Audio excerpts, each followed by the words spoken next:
où il y a un gros... Merci, bonjour. Bonjour Juan Carlos. Bonjour. Et bien entendu notre marraine Michel Kahn, toujours présente avec nous depuis 4 épisodes maintenant.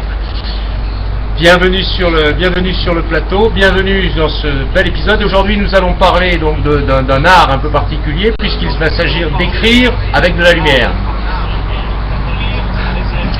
Puisque Juan Carlos est un photographe à Genève, passionné de jazz, passionné d'art, passionné de tout ce qui peut faire que aujourd'hui, la photographie, la peinture, la musique, tout ça soit associé pour donner une splendeur à toutes ces passions que tu développes, Juan Carlos. Alors, plutôt que je fasse un peu et de manière tout à fait maussade, j'exprime ce que tu fais, eh bien je préfère te laisser la parole et tu nous expliques comment tu arrives à associer la musique avec la photographie et comment tu arrives à écrire avec tout ça.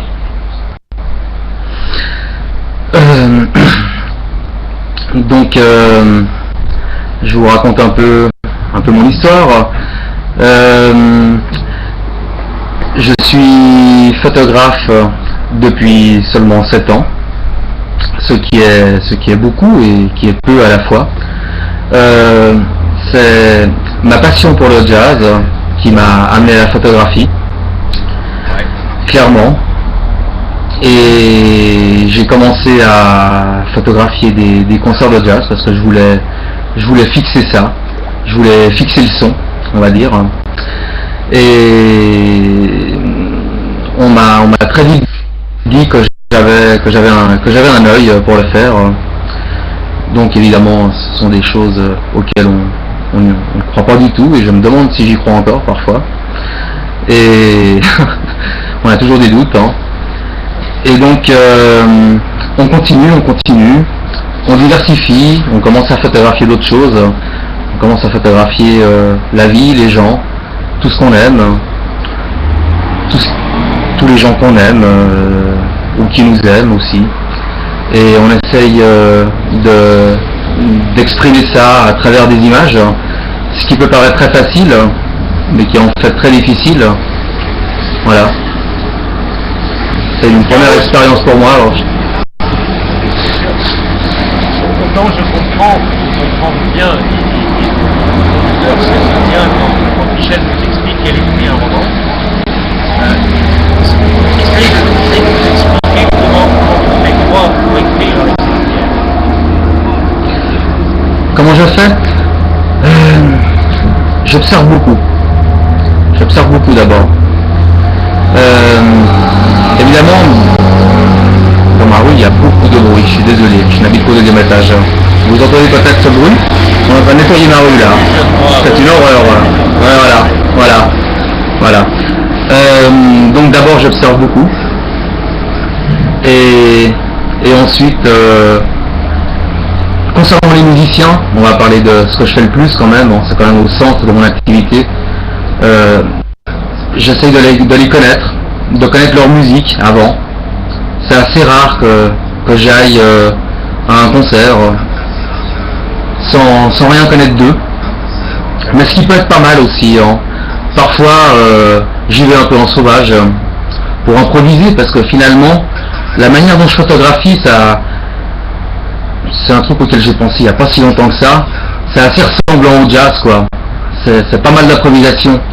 Avec des bases, évidemment. L'improvisation la plus totale n'existe jamais, quoi. Il y a des bases, et puis là-dessus on improvise. Voilà. Et là c'est très important l'improvisation. Je dois dire que je suis moins doué dans ce qui est photoportrait, ou pas les photoportraits, mais les sessions, par exemple, les sessions pour faire des mises en scène. Je suis moins photographe metteur en scène, ou alors je le fais bien en collaborant comme il faut avec les modèles. Parce qu'il y a des photographes qui fonctionnent comme ça, ils sont très dirigistes, des vrais petits dictateurs. C'est très bien comme ça, ils veulent que ça soit comme ça, ils ont leur idée. Alors que là, finalement, quand je me retrouve en session avec des gens, ça peut très bien se passer s'il y a une vraie collaboration, si j'ai aussi de la créativité en face, on fait ensemble, on trouve des idées et on y va. Et là, on peut faire des choses vraiment intéressantes. J'arrive encore à m'exprimer comme il faut avec une seule personne. Disons que c'est pas la même chose de capturer quelque chose de live, ce que je fais, je crois, très bien. Même des gens dans la rue, des scènes de rue. Ça, c'est quelque chose, je pense que j'ai une espèce de don pour ça. Mais pour le reste, ça demande du travail. Voilà. Alors, je sais pas si j'ai répondu à la question finalement. tout à fait. Mais alors moi, ce qui me frappe beaucoup nous avons démarré chez Taméro, c'est que chacun de nos invités est venu nous délivrer un message d'amour. C'est ça qui est fantastique. La première émission, Michel nous a délivré un message d'amour lorsqu'on a présenté le roman, on revient, on en parlera un peu tout à l'heure. Michel nous a reparlé d'amour avec le petit roman du mariage. Jeanne, il y a 15 jours, nous a parlé d'amour du livre, d'amour de cette grande envolée d'amour. Et puis aujourd'hui, tu nous parles aussi d'amour. C'est un message, ce message de paix, d'amour global qui est de vous diffuser sur les archives de l'humanité. Quelque chose d'exceptionnel. Pourquoi a-t-on encore tant de guerres autour qui diffuser tout cet amour? Michel,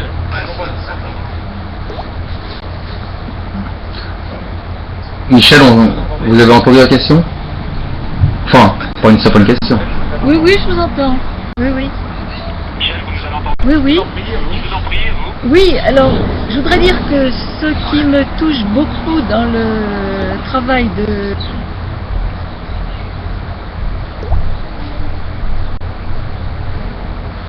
Je n'entends pas Michel. Non, on a perdu Michel. Les problèmes de bande passante, malheureusement. De Juan Carlos, c'est qu'il arrive à travers ses photos à montrer le musicien. Oui. Et vous m'entendez? Oui, voilà. Alors je recommence. Ce qui me touche beaucoup dans le travail de Juan Carlos, c'est que ces photos montrent les musiciens, mais beaucoup plus que le musicien. On a qui nous montre aussi le son, qui nous montre l'ambiance et qui nous montre aussi la beauté intérieure des musiciens. Et cette capacité à capter presque l'incaptable, c'est ça que je trouve merveilleux. Merci. C'est vrai, Michel, moi c'est ce qui m'a toujours quand on fait la timeline.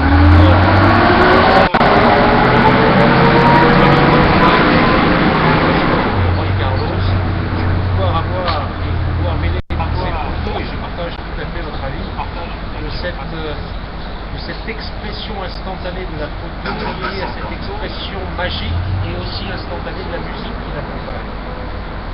Et bien souvent, pour vous dire toute la vérité, pour tout te dire, Juan Carlos, quand je vois tes tweets, je clique sur un parce que un mot-clé m'attire et instantanément, je me relaxe, et ça part, et ce que j'étais en train de chercher arrive tout seul. Alors, mais quelle est ta magie? Explique-nous plus avant. Je n'ai pas de magie, c'est le hasard, c'est comme ça. C'est très important de bien observer et de bien connaître ce qu'on photographie. Ça demande un travail en amont, quoi. Et le travail en amont, en ce qui me concerne pour la musique, c'est vraiment en faire déjà, parce que j'en fais un peu. Je pense que c'est important un peu de connaître la chose. Et puis ensuite de beaucoup en écouter et de pas être un obsédé. Je ne suis pas un obsédé du jazz, je le revendique. J'écoute vraiment toutes les musiques, principalement du jazz et de la musique classique, c'est vrai. Mais sinon, pour vous dire, moi quand j'avais 18 ans, j'étais fanatique de Bruce Springsteen par exemple, tout bêtement, parce que c'est quelqu'un qui me touche beaucoup par sa générosité et sa sincérité. Et sinon la folk music, comme des gens comme Johnny Mitchell, Bob Dylan, Neil Young, parce que ce que je recherche avant tout dans l'art, moi, c'est la sincérité. Dès que je ressens le moindre calcul, quelque chose de faux, quelque chose de trop marketing, évidemment on a besoin de marketing pour vendre son art comme il faut, ça c'est clair. Mais le problème c'est de faire des choses pour que ça marche. Et ça non, ça je refuse. Voilà, ça je ne peux pas quoi. Et j'ai des petites antennes qui se développent tout de suite et je ressens un peu la sincérité. Et peu importe la technique, si c'est, il y a des choses qui peuvent être mal écrites par exemple, ou mal photographiées, un petit flou. J'aime beaucoup ce qui n'est pas parfait. Les choses ne sont pas parfaites, les gens ne sont pas parfaits. Il faut accepter les gens dans toute leur humanité, leur faiblesse, et c'est la même chose pour l'art. Voilà. J'ai l'impression de partir en tous les sens.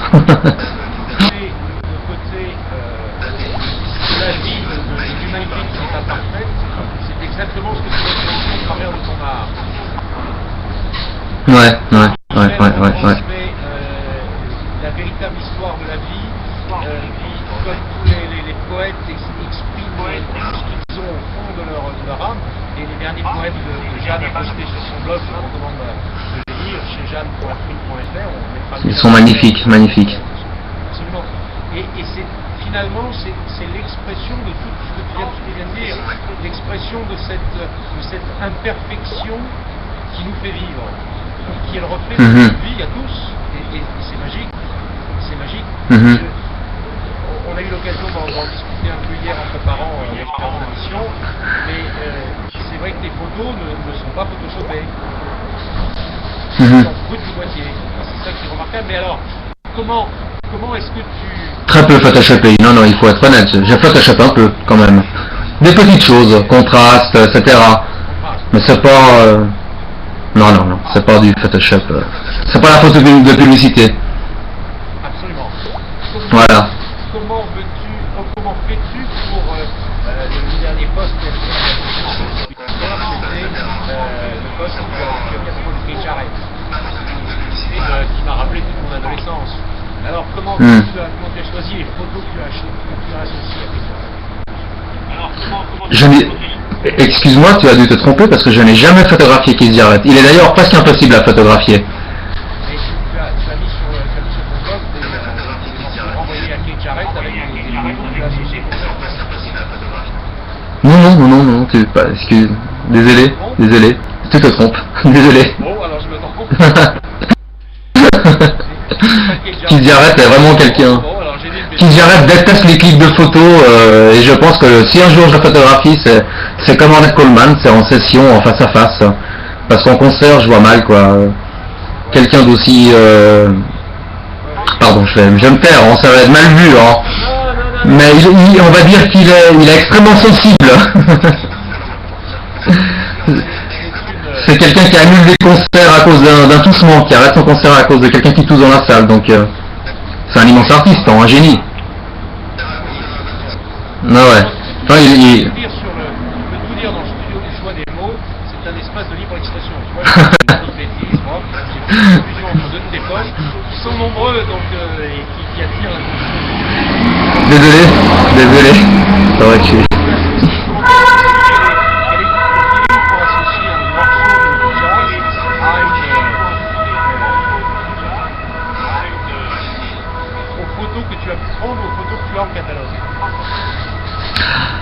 Ah, là tu me parles peut-être de mes autres photos, mes photos qu'on pourrait appeler non jazz, sur l'autre blog.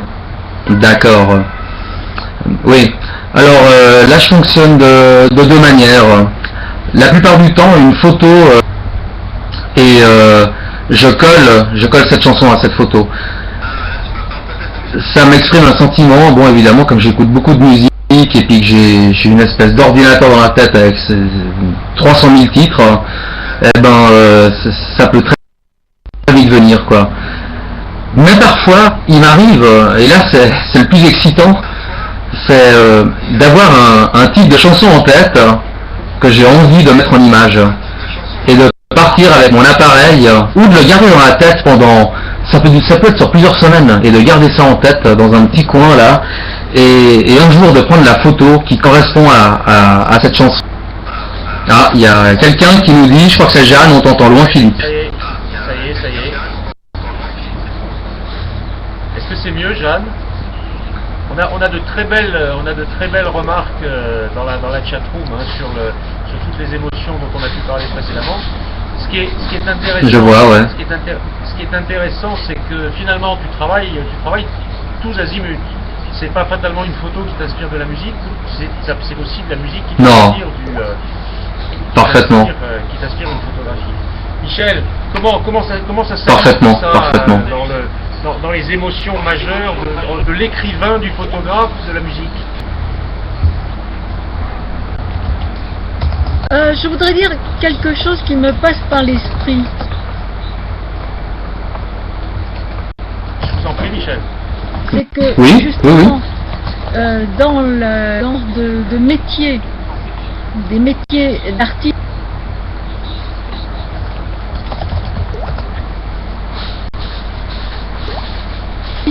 comme les photographes, les musiciens, ce qui est très difficile, c'est artistique, dans la mesure où il faut manger, et qu'à partir du moment où on est mercantile, la qualité baisse forcément parce que pour atteindre le plus commun dénominateur, on n'est pas toujours en mesure d'exprimer le mieux son art. Je ne sais pas si je me suis fait bien comprendre, mais et qu'il ne fait pas de concessions. Et je l'engage vraiment à cette voie pour rester un grand. Merci Michel, merci. C'est très gentil ce que vous dites. Oui, je crois que c'est du grand art, mais c'est tout à fait juste ce que vous dites, Michel. C'est l'éternel problème de ce bas monde. L'éternel problème de ce bas monde d'être obligé de faire de l'alimentaire à un moment donné. Certains, parce que vous savez à quel point j'aime une collection bariolée, que je cite souvent. Et ça existe dans tous les arts. Malheureusement. Mais la réflexion de Michel est tout à fait vraie dans la mesure où moi ce que j'apprécie chez Juan Carlos, c'est cette folie raisonnée. Cette folie raisonnée qui... Vas-y Juan Carlos, je t'en prie. Oui, je t'écoute. Cette folie raisonnée, c'est intéressant. Et oui, cette folie raisonnée qui nous fait partir en vrille, comme disent les jeunes maintenant, et qui nous permet de totalement nous évader dans le... Moi qui travaille relativement tard la nuit, c'est pour ça que je te parlais de magie tout à l'heure, parce qu'on est transporté. On est transporté par ta musique et tes photos, et c'est quelque chose de fort, de très fort quand on voit cette photo associée à cette musique. Et c'est pour ça que je te posais la question tout à l'heure de savoir dans quel sens tu travaillais, et ta réponse elle est encore plus. Et tu n'as pas de choix prédéterminé. Donc je confirme ce que disait Michel et je partage ce que disait Michel. Tu es un véritable artiste génial. Ouais. Merci. Tu as, je crois, une actualité assez forte là, ces derniers jours. Oui. Et l'émission n'était pas prévue pour cela, mais voilà, il va y avoir de la promo. Parce que il se trouve que j'ai démarré l'écriture d'un livre avec une écrivaine espagnole qui est magnifique et qui s'appelle Belén Carmona Moreno. Et l'idée, c'était une rencontre sur Facebook, entre elle et moi, il y a 1 an et demi. Elle commentait souvent mes photos, elle disait de belles choses, je trouvais sensée. Elle est fille d'un musicien de jazz. Et comme j'avais envie de sortir un livre, je me disais, il serait temps que je fasse un livre avec mes photos, mais comment, etc. Je ne savais pas. On a donc commencé à discuter, à chatter via le chat de Facebook, et je lui ai dit, si on faisait quelque chose ensemble, mes photos, tes textes. Et je veux surtout pas des biographies de musiciens, ça c'est d'un pénible, ces livres où il y a des photos cartes d'identité, des photos pièces d'identité, puis à côté, espèce de biographie, Sonny Rollins est né le 18 juin 1944, son père était pasteur, enfin la biographie du musicien de jazz classique. Et elle a dit d'accord, je lui ai dit écoute, je t'envoie 3 ou 4 de mes photos et tu fais un asset et tous les textes, je te laisse carte blanche, je veux que ça soit littéraire. Et à peine 5 jours plus tard, elle m'a envoyé 3 textes, je lui avais commandé des textes entre 800 et 1500 signes, et j'ai trouvé que c'était vraiment magnifique, quoi. Elle avait raconté des histoires, et je suis parti sur un choix de photo que je n'ai pas voulu que ce soit des photos uniquement de stars, vraiment. Il y a Sonny Rollins, il y a Ornette Coleman, il y a Dave Douglas, des gens comme ça, mais il y a aussi des musiciens, je vous dirais Julie Campiche, une harpiste que j'admire à Genève, et voilà, j'ai mis une photo d'elle et du coup, ça a donné le titre du livre en espagnol qui est Estelas de Jazz, qui est en contradiction avec Estrellas de Jazz. Una estrella en espagnol, c'est une star, une étoile. Et nous, on faisait pas un livre, on faisait pas un livre sur les stars, du tout. On a fait un livre sur la musique, c'est un hommage aux musiciens, c'est un hommage aux instruments, et c'est pour ça qu'on a appelé ça Estelas de Jazz, et una estella, c'est la traînée que laisse derrière elle une comète. Voilà. Voilà. Donc ce livre, je l'ai reçu hier. Oui, avec grand plaisir, avec grand plaisir. Voilà, ce livre, je l'ai reçu hier. Voilà la couverture. Tu peux t'approcher un petit peu, qu'on voit mieux tu peux la rapprocher un peu, qu'on voit mieux la première de coupe, non, plus sur ta droite. Voilà, comme ça. Comme ça. Ne bouge plus. Voilà. Voilà. Super. Ah, quelqu'un me posait une question. Qu'est-ce qu'on peut souhaiter à ce livre? Alors voilà, un exemple. Ça, c'est une photo de Sophie Tassignon. Je ne vais pas vous lire le texte. Il est en espagnol. Voilà. Et donc, on a aussi trouvé un éditeur. On a eu cette chance. Un éditeur par hasard. En juin de l'année passée, nous, on avait auto-édité le livre. Et j'ai reçu, l'histoire est assez cocasse. J'ai reçu un email d'un éditeur allemand en juin de l'année passée, me demandant si j'étais bien le Juan Carlos Hernandez. C'est la chance d'avoir un nom assez commun, assez courant quand même, puis parfois. Si j'étais bien le Juan Carlos Hernandez qui avait écrit un livre, une thèse sur je ne sais quoi. Et moi, je leur ai répondu non, c'est pas moi, c'est un homonyme, je suis désolé. Mais par contre, le hasard fait bien les choses. Je viens de terminer un livre parce que Baleine avait écrit les 123 textes en 2 mois. Vraiment, ça a été très rapide. Elle a été très rapide. Et écrit à l'éditeur qui était intéressé, ils m'ont dit écoutez, nous, on édite plutôt des thèses universitaires, mais on est très intéressé d'éditer un premier livre d'art. Et en fait, ils ont été intéressés, ils ont dit on va le publier. Voilà. Donc ça a été vraiment un gros coup de chance. Je ne sais pas si vous m'entendez. Si, on t'entend très bien, Juan Carlos, on t'entend très bien, on t'écoute magique. Alors, tu as une question, avant que je passe la parole à Michel, tu as une question d'un de nos auditeurs qui dit, mais est-ce que tu vas t'intéresser à la musique ethnique? Oui, bien sûr. Par exemple, je m'intéresse à toutes les musiques, vraiment, à toutes les musiques. Et la musique ethnique, bon déjà, musique ethnique, ça ne veut pas dire grand-chose, hein, c'est très vaste. Mais par exemple, j'aime beaucoup la musique orientale, ce qui ne veut rien dire non plus, musique orientale, c'est très vaste. Mais je me rappelle avoir photographié, et j'ai mis ça sur mon blog d'ailleurs, de la musique soufie. C'était un moment magique, extraordinaire. Et voilà, on peut retrouver cette photo sur mon blog. Alors voilà, je ne sais pas qui a posé la question, Wali Badiya. Donc qui a posé la question, voilà, vous pouvez aller sur mon blog et aller dans l'index, taper sur Soufi, j'ai un index avec des nationalités, des styles de musique, que j'essaie d'être le plus complet possible, vous pouvez fouiller dans l'index. Je ne sais pas si vous êtes encore là. Voilà. Ici on est toujours là, Juan Carlos, on est toujours là, on voit tes paroles. Michel, si vous m'entendez... Oui, c'est en direct. Nous arrivons au terme de l'émission, pardon, je vous laisse conclure. Michel, vous nous entendez? Michel, si vous m'entendez,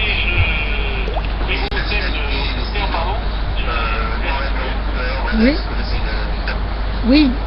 Merci. Alors je voudrais parfaitement. Je voudrais signaler très bien, vraiment ce que Juan Carlos oui.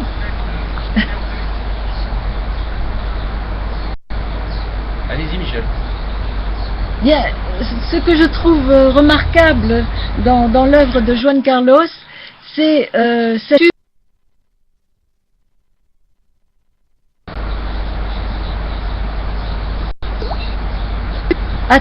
tous les hommes, tout le monde réfléchissait dans ce sens, ouvrait son cœur de cette manière, il y aurait beaucoup moins de guerres sur Terre. Oh oui, oh oui, oh oui. Si les gens ouvrent leur cœur, oui, c'est très important. Comment que les gens ferment leur cœur, malheureusement. Ouais. Je vous propose de terminer sur cette belle note d'espoir et encore une fois une note d'amour, en vous rappelant que bien nous nous retrouver tous les 15 jours avec chaque émission un invité différent. Je vous rappelle l'actualité, je vais vous dire un peu ce qu'on lit chez PHMC. On en est toujours à comprendre pourquoi le mariage est une chose si compliquée, donc avec le petit roman du mariage de Michel Kahn qui est paru le 7 mai dernier aux éditions du Rocher. Mais alors, c'est tout ce qu'il faut faire avant, hein, ne vous trompez pas. J'essaye de convaincre Michel d'écrire comment il faut faire après. Mais ça m'a pas l'air gagné. Toujours le premier roman que nous avions présenté lors de l'épisode numéro 1 du choix des mots, Quand vous reviendrez, aurons-nous une auto, un roman autobiographique paru aux éditions du Rocher le 1er avril dernier. Et puis bien ce que nous écoutons en ce moment, c'est Kyle Eastwood et beaucoup de jazz en relation directe et indirecte avec notre invité d'aujourd'hui. Je voudrais, et puis Mingus à Antibes aussi, parce que ça c'est un grand moment, de jazz. Ah ouais. Magnifique disque. Un album à acheter d'urgence. À acheter d'urgence. Il est sensationnel. En plus, non, et c'est disponible chez tous les bons disquaires. Je voudrais saluer Jeanne que nous avons reçue la semaine dernière et qui est une fidèle de l'émission, lui dire que j'espère que tout avance bien comme elle veut avec la librairie ambulante, qu'elle ne manquera pas, j'imagine, de récupérer dans son fonds de collection le dernier livre, le dernier ouvrage de Juan Carlos. Je voudrais remercier Michel à nouveau de nous suivre avec tant de fidélité, de nous accompagner dans cet exercice difficile, moi qui ne suis pas journaliste, et de me suggérer toujours de bonnes idées pour nos invités, qui avancent bien et beaucoup de belles surprises pour les prochaines émissions pendant l'été et à la rentrée. Juan Carlos, merci beaucoup d'avoir participé au choix des mots aujourd'hui. Merci à toi de m'avoir invité. Plein d'amour, plein de belles photos, et puis continuons à suivre Juan Carlos sur la timeline de Twitter, sur la timeline de Facebook, et puis n'hésitez pas à nous retrouver. On va mettre un certain nombre de liens sur l'événement que nous avons fait sur Facebook aujourd'hui, tous les liens de blog de Juan Carlos. N'oubliez pas de faire un petit tour chez Jeanne sur sa page et de suivre toutes les recommandations de lecture qu'elle peut vous soumettre sur plein de belles choses par cette belle journée ensoleillée. J'espère que le soleil est partout chez vous, partout dans vos cœurs. Je vous remercie beaucoup pour ce beau moment d'échange et je vous dis dans 15 jours sur le plateau du choix des mots. Merci Michel, merci beaucoup. Merci beaucoup. Au revoir, bonne journée. Au revoir. Merci à vous.